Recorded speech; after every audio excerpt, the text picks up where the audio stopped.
education, and here is a great moment of sharing too that is organized by the University of Manouba. It is the 5th edition of Doctoral Days of the University of Manouba, very commonly known as UMA. I'm really happy to have Dr. Racha Sellami, who is going to tell us a little bit more about these days, the importance of these days, and especially about the theme. I'm really curious to little bit know about it, because the theme for this year is Live Tomorrow, Commit and Adapt. Thank you, Dr. Racha Sellami, for being here. So would you introduce yourself to our listeners? So thank you, Huda. Thank you. Good morning Good morning, everyone. So thank you for having me. It's a pleasure to be with you and the listener of RTC today. So my name is Racha Sellami, an associate professor in geography at the University of Manouba. In addition to my teaching and research, I serve as the president of the Center of for Career and Competence Certification, and I am a proud member of the organizing committee for this 50th Doctoral Days. Yeah, fantastic. So it seems quite an interesting bio that you have here also. So today is quite an interesting moment of sharing, as I said, because the 5th edition of Doctoral Days, they are under the theme of Live Tomorrow, Commit and Adapt. So would you tell us about what's the objective actually of these days, Doctoral Days, and why this theme, I mean here, why the selection of the environment this time? So I'm truly happy to be here to share the important work we are doing. So the primary objective of the doctorals is to break down the silos of doctoral research. We bring together PhD students from all disciplines, from the humanities to the hard science, and challenge them to work collaboratively on a pressing societal issue. So this is not just about training for academic excellence. So it's about training for responsible citizenship. We want our researchers to learn how to co-create concrete, actionable solution as a team, especially. So just as they will need to do in their professional life. So your second question about climate change, why? Yes, why this theme? Yeah, so selecting climate change was an obvious choice. It is the defining challenge of our century, so, and it demands a traditional response. So as a center of knowledge and innovation, the university has its duty to lead the charge. So our theme is Live Tomorrow, Commit, Adapt, Chance. So is a 3-step journey. Commit, so this is the part, the starting here point, is the conscious decision to move from awareness to a voluntary action. The second one is about adapt. So adapt is we are already facing visible impact step. Like, for example, water scarcity, we must develop resilience and find innovative ways to live with these new realities. So change here, this is the most profound step for me and for all other organizers. It's about fundamentally transforming our economic models, about cultural behavior and technologies to tackle the root causes and build a genuinely sustainable future. So it is really important, because here what we can understand is that the professionals in the sector, though the researchers, the scholars here are meeting in order to exchange their knowledge, to exchange their research, and to see where we can find solution to the issues of environment. And this is really up to date. I mean, here the moment today is really to find the way to be resilient and adapt ourselves to the climate change. We can do nothing to stop this this climate change, but at least we can adapt ourselves and find solutions probably that are adaptable to our Tunisian context. And today we have a hot topic that is much shared on social network today. It is the issue of gibbs and how pollution is really threatening the lives of people there, and how now today probably scholars, you here researchers, how can we find a solution to such issues? So here what we can understand, the days are moments of collaboration. There are multidisciplinary approaches to the environment, And also there are going to be socioeconomic experts who are going to be there to find concrete solutions. So here, what's in the program of these doctoral days? So the program is intense and centers around a competition between 7 multidisciplinary teams of doctoral students. So throughout the week, they are particularly participating in training, a workshop, for instance, for example, on ground mindset, means that critical thinking and research, or environmental governance in Tunisia, so, and attending conference given by experts. So we are here, we are proud of to host patterns and the prominent figures from K national and international institutions such as Cité, the International Center for Environmental Technology in Tunis, the French Institute of Cooperation, and we have also the Tunisian Associate for the Sustainable Development Goals. So the climax of the event will be on Friday, when the teams present their concrete project deliverable to a jury of experts. Wonderful. Yeah. So can you tell us a little bit about these projects? I mean, you are going to select some projects. I mean, I suppose there is a final prize in the end that is going to be given to these young people. Surprise. Surprise, keeping the surprise. Good. So here, the role of the researchers, the role of scholars is very important to find not only to exchange with doctoral students, because these students are there to learn and to know from your experience. But that's going to be quite a moment of exchange that is very, very rich. So what is the role of researchers here with the students? And let's take the situation now. You as a researcher with the reality in the world, in the real context, sometimes you can find discrepancy and difficulties in implementing or in realizing your project. So can you tell us a little bit about this frustration, or are there any solutions to these frustrations too? So thank you for this interesting question. So the role is dual here. Yeah. So to understand and to act. Yeah.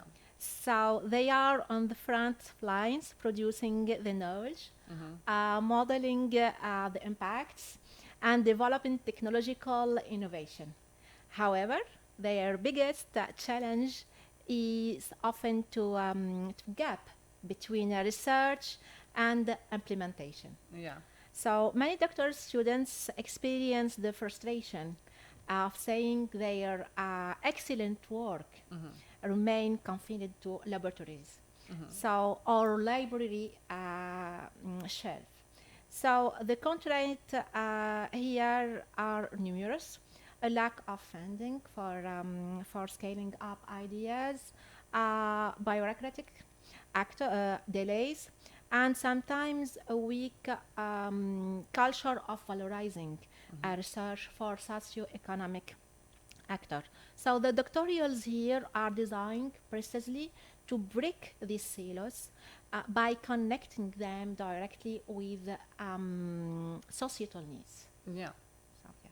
So here, we hope that you are going to find a solution for this frustration, because it seems that the long, hard work that has been done on finding solutions to some economic or, let's say, environmental issues, sometimes you have the solution in your hands, but the implementation is so hard. In our reality, we can have plenty of obstacles. One of them is financing, probably. Two, probably also the mentality of people who are working in bureaucracy and offices who do not understand the value of the research. As concerning your participation here, you have been participating with a very interesting panel, and it is about environmental governance in Tunisia, concepts and approaches. Yeah, would you tell us a little bit more about it? My session focuses on the concept and approaches of environmental governance in Tunisia. So the issue goes for beyond simply having environmental laws. It's about understanding how we can build an effective system that involves all stakeholders. the state, local communities, the private sector, and civil society.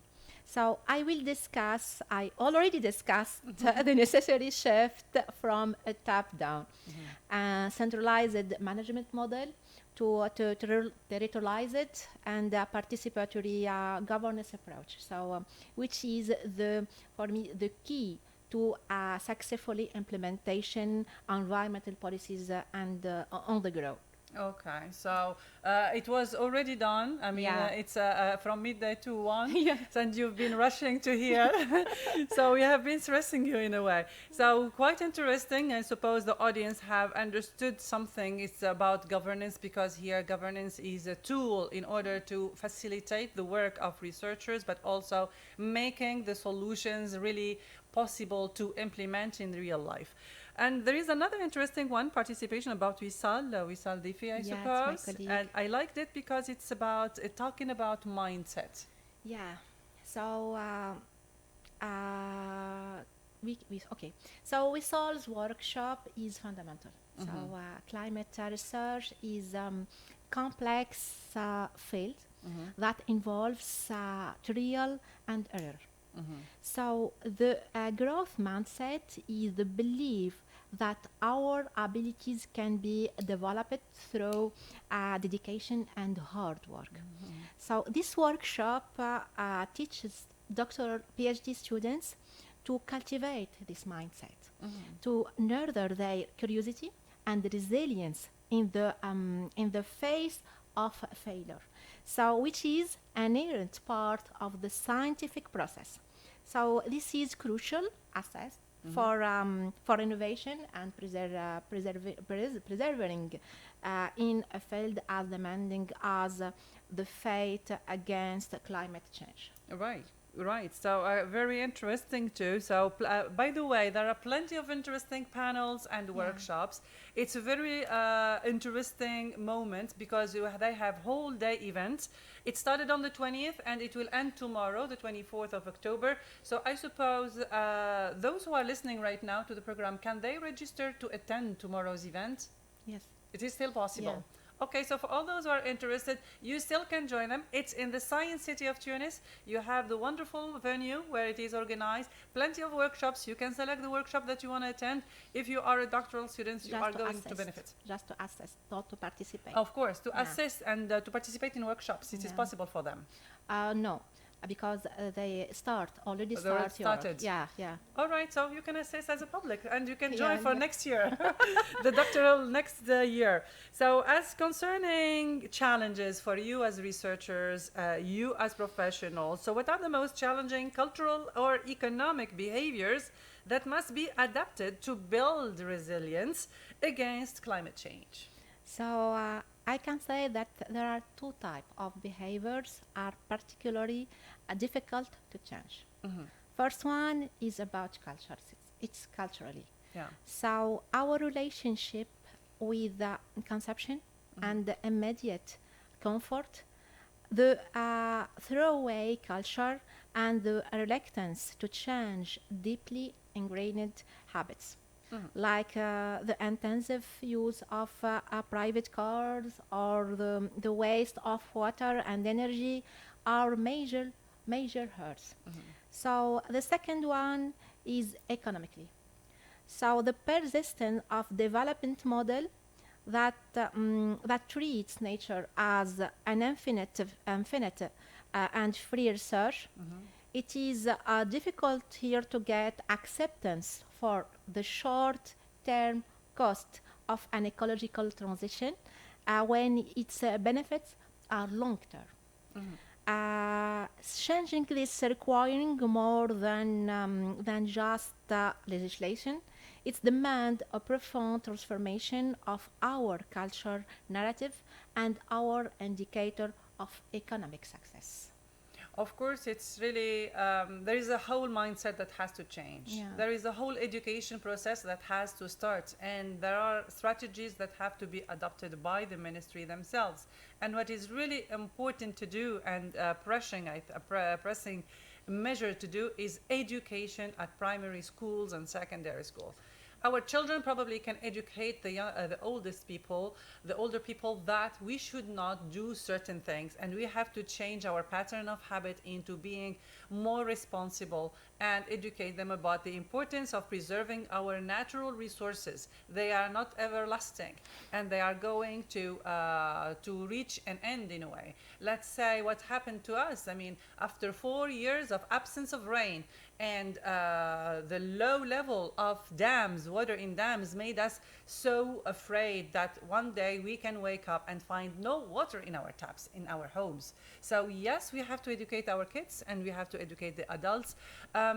Awareness campaign, sensibilizing the people, it's still one way of changing mentalities and having a different mindset. So thank you, so Dr. Racha Sellami. If you want to add something before the end of today's interview, that would be great. So it's Racha. Racha, yes. So maybe I will say on behalf of all organizing team and the participants, I wish to extend my deeper gratitude for our director of the University of Manouba, Sia Amer Sharif, for this great work and for valorizing especially research. Yes, valorizing research, providing space for exchange with the doctoral students. That's really an amazing thing, and it's really important. We need to encourage and support these researchers and doctors to showcase their work and efforts. What is important is that tomorrow there's going to be competition, and prizes are going to be given. So for all those who want to attend this suspense, this is a great moment. So don't miss the opportunity to join in. Thank you, Dr. Racha Sellami, for being here. Thank you for you. Thank you. Back to music now.